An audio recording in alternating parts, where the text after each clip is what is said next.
In 2020, the European Parliament voted 686-1 on a resolution explicitly describing what was happening in Japan as parental child abduction.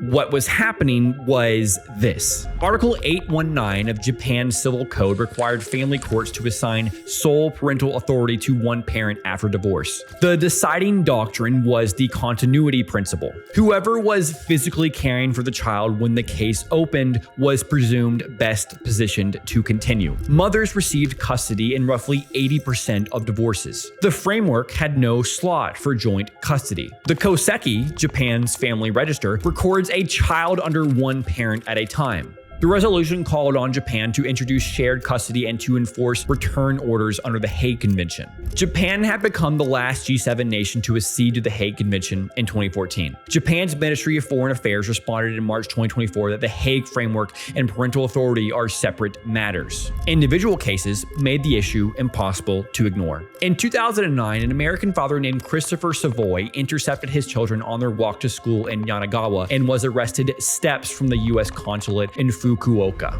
Canadian father Murray Wood had his children taken from British Columbia to Japan in 2004. His case became the documentary From the Shadows. And Australian Scott McIntyre was detained for 45 days in 2019 for trying to check on his children. None of these cases were resolved in the abducted parents' favor. In March 2021, Japan's Ministry of Justice established a legislative council. On May 17, 2024, the Diet passed the first revision in 77 years to take effect this year back in April. But the reform does not eliminate sole custody, and it does not eliminate the continuity principle. Pre-2026 divorces may apply to convert, but the application goes to the same family courts applying the same doctrine, and the cycle continues.